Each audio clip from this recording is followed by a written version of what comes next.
साध संगत जी, जिन भाग्यशालियों के अंदर नाम, पवित्र नाम बस गया है, तो समझो कि वो तो इस सारे संसार के ही राजा हैं।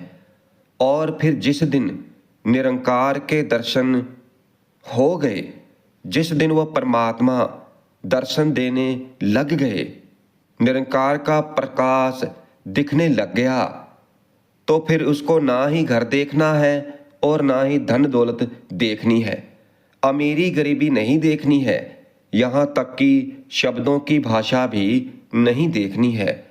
जब हम भक्ति करते हैं, नाम का सिमरन करते हैं, भजन बंदगी में जुड़ते हैं, तो सतगुरु नाम जहाज है, सुरत टिकाने के लिए बोलना पड़ता है।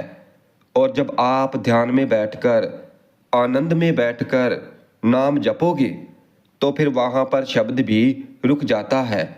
फिर वहाँ पर पहुँचने के बाद बोलने की भी जरूरत नहीं पड़ती।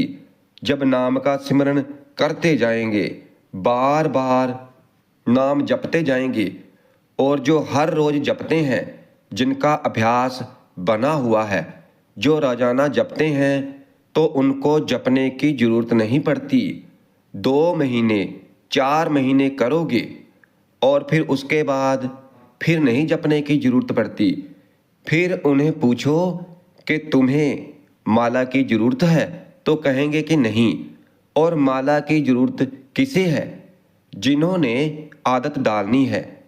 यहाँ तक कि जब 2 महीने 4 महीने जो जप करते हैं, तो फिर उनको होठ हिलाने की जरूरत नहीं पड़ती। उनके होठ हिलने भी बंद हो जाते हैं, उनकी जीभा हिलनी भी बंद हो जाती है, वो टिक जाते हैं। फिर अपने आप चलने लग जाता है, और फिर सिमरन करते करते इतने आनंद में खो जाते हैं कि अपने आप को भी भूल जाते हैं कि मैं कौन हूँ। कुछ भी याद नहीं रहता, ना ही माँ याद रहती है, ना ही पिता याद रहता है, ना ही बहन और ना ही भाई याद रहते हैं। और फिर मन के अंदर से सभी फुरने खत्म हो जाते हैं, सभी तमन्नाएं, सभी इच्छाएं खत्म हो जाती हैं। और जब अंदर जितनी भी ख्वाहिशें थी, तो वो नहीं रहती। और फिर तो सोचना ही इसलिए है। और फिर वहाँ पर पहुँचने के बाद में व्यक्ति एक हो जाता है, 2 नहीं, 1। और जब परमात्मा के प्यारे को ऐसी अवस्था मिलती है, तो फिर जो इस संसार को त्यागते हैं, तो आम व्यक्ति को फिक्र होती है कि मृत्यु के बाद मैं कहाँ जाऊँगा, मरने के बाद पता नहीं मैं कहाँ जाऊँगा, मेरा क्या होगा। और जो परमात्मा के प्यारे हैं, सतगुरु के प्यारे हैं, आम व्यक्ति पता नहीं कहाँ जाए, कहाँ ना जाए, मगर जो उस परमात्मा के प्यारे होते हैं, जिनको मृत्यु आती है, तो वो कहते हैं कि कल नहीं, चाहे आज ही आ जाए मृत्यु, चाहे अभी आ जाए। क्यों?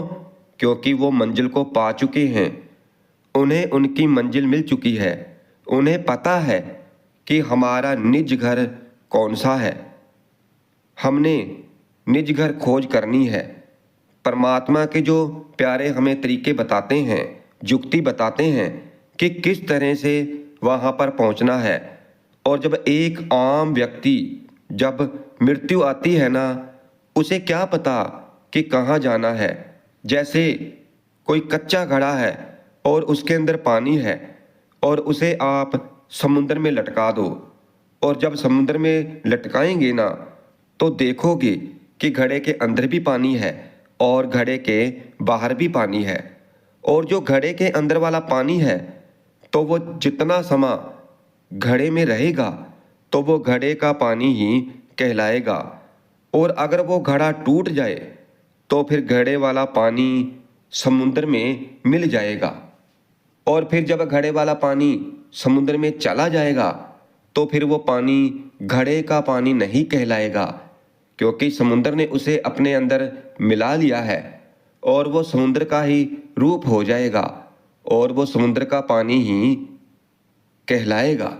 और इसी तरह नाम का सिमरन करके, नाम जप करके, भजन बंदगी करके परमात्मा का प्यारा, सतगुरु का प्यारा जब इस संसार से जाता है तो जैसे घड़े वाले पानी को समुद्र अपने अंदर समा लेता है, तो परमात्मा के प्यारे को भी परमात्मा अपने अंदर ही समा लेते हैं।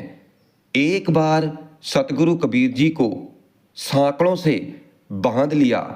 कबीर जी के हाथ पैरों को बेड़ियों से बांध दिया गया और राजा ने कहा कि इसे हाथियों के आगे फेंक दो, मगर हाथी मार नहीं सके।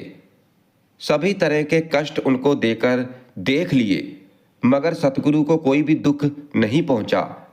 और फिर राजा ने कहा कि कबीर के हाथ पैर बांधकर इसे समुद्र के बीच में, जहां पर बड़ी बड़ी लहरें उठ रही हैं, तो वहां पर डालकर आओ, क्योंकि डूबेगा और मर जाएगा। साध संगत जी, किश्ती को लेकर सभी लोग आए कि कबीर जी को बेड़ियों में बांधकर समुद्र में फेंकने चलें, और ये सोचकर ही जिनके राम बसे मन माहे, ना हो मरे ना ठागे जाए। नाम जपने वाले को चोर चुरा नहीं सकता, आग जला नहीं सकती और पानी कभी डुबो नहीं सकता। जो नाम जपने वाले हैं, जो भक्ति करने वाले हैं, भजन बंदगी करने वाले हैं, जो नाम की कमाई करने वाले हैं। और फिर जब सतगुरु कबीर जी के हाथ पांव बांधकर ले गए तो कहते हैं कि वहां पर ले जाकर समुद्र के बीच में फेंक दिया, डुबो दिया समुद्र के बीच में, और आप किश्ती में बैठकर समुद्र के किनारे पर आ गए। और फिर जब राजा अपने महलों को जाने लगा तो कहते हैं बड़ा भगत बना फिरता था, अब देखेंगे कैसे बचता है। कबीर जी को तो डुबो दिया, और जब नाव किनारे पर लगाई तो लोगों ने चिल्लाना शुरू कर दिया कि वो देखो, ये तो सतगुरु कबीर जी को डुबोकर आए हैं, और कबीर जी तो पत्थर के ऊपर बैठे हुए चले आ रहे हैं। और फिर वहीं पर ही राजा रुक गया, और जब राजा रुका और देखा तो कहा कि ये क्या कमाल का चंबा है कि हमने तो इसके हाथ पांव बांधकर समुद्र में डुबो दिया था और खोलने वाला भी कोई नहीं है। नीचे जानवर हैं, मछलियां हैं, और जहां पर सबसे गहरी खाई है तो हम वहां पर डुबोकर आए हैं, मगर कबीर साहब जी तो पत्थर की शिला पर बैठे हुए चले आ रहे हैं। और जब आए तो कहा कि बता भाई, तुझे तो डुबोकर आए थे और तू डूबा नहीं, क्योंकि साध संगत जी उसे उस राम के नाम का आसरा था, सहारा था।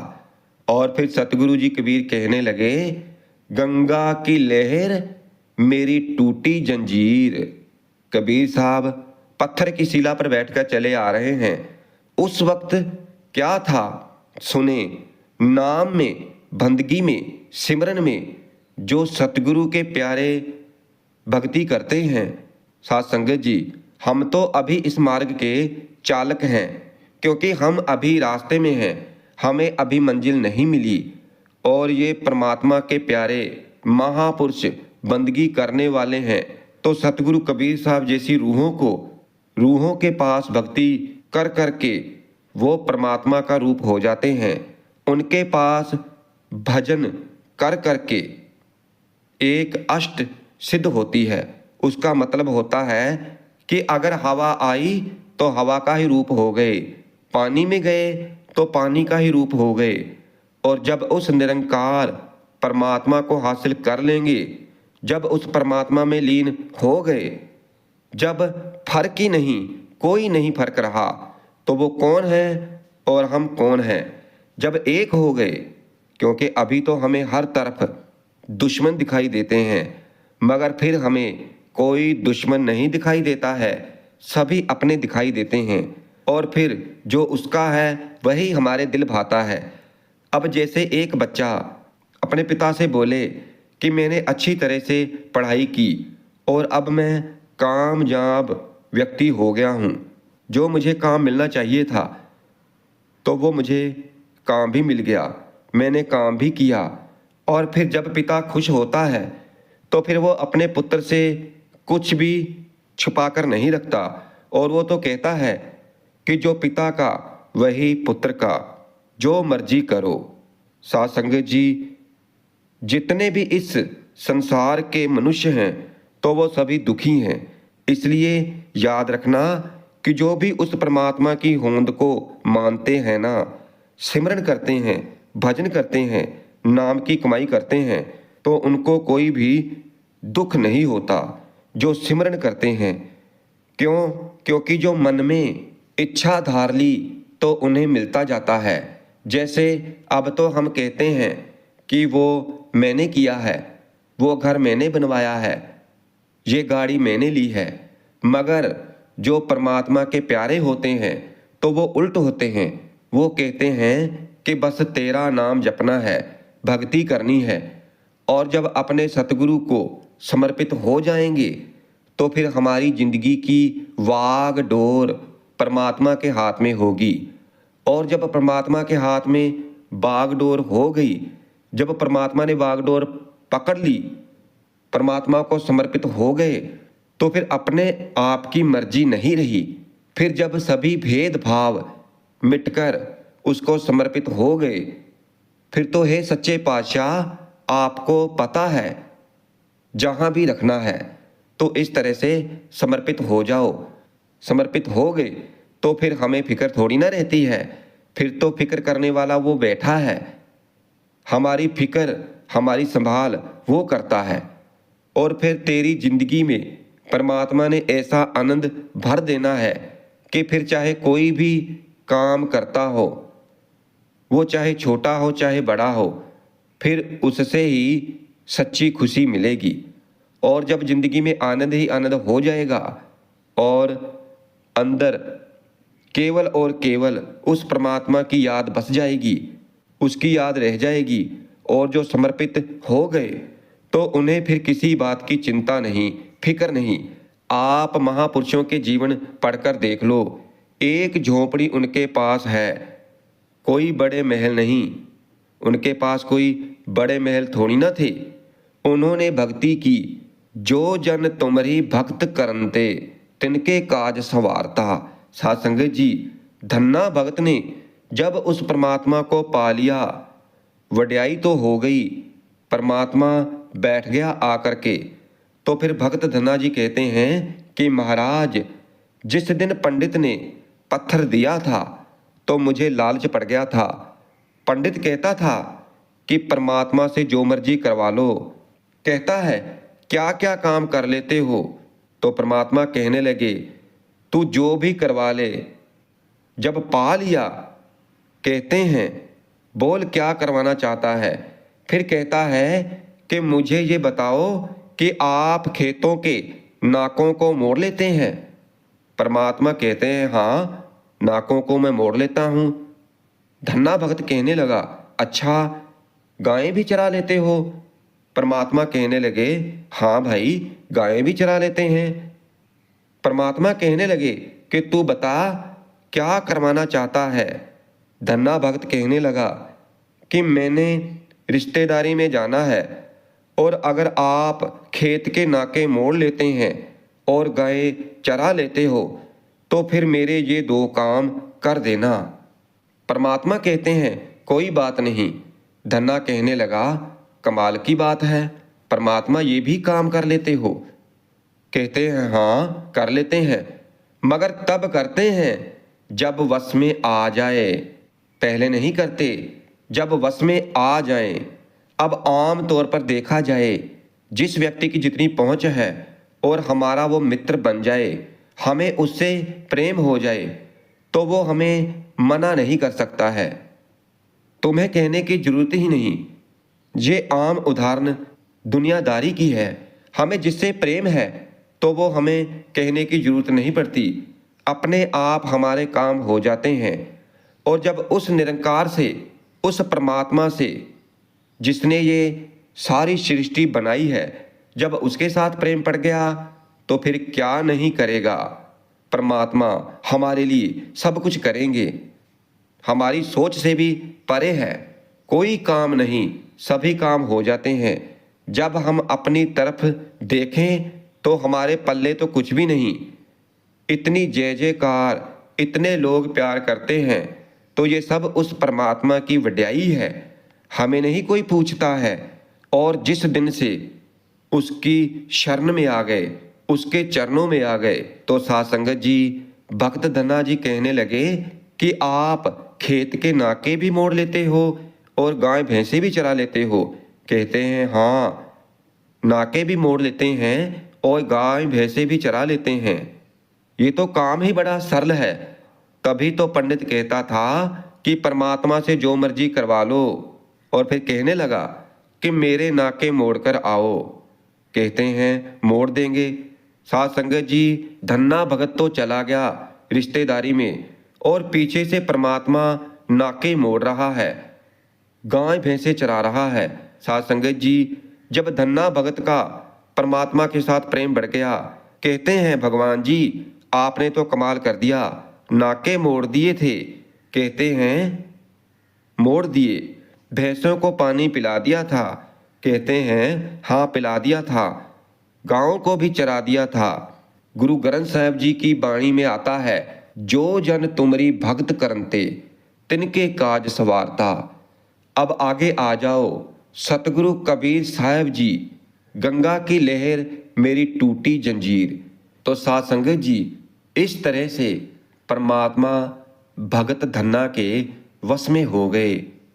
भगत धन्ना ने सच्चे हृदय के साथ, मन में कोई कपट नहीं, परमात्मा को याद किया तो परमात्मा धन्ना भगत के हो गए। धन्ना भगत के सारे काम परमात्मा आप कर रहे हैं। तो इस तरह से जो अपने आप को उस परमात्मा को समर्पित कर देते हैं, तो फिर वो परमात्मा का ही रूप हो जाते हैं। फिर उनमें और परमात्मा में कोई फर्क नहीं रहता, कोई भेदभाव नहीं रहता। तो ये प्रताप है परमात्मा की भक्ति का। तो देखा साध संगत जी आपने, परमात्मा की भक्ति में कितनी ताकत है, कितनी शक्ति है।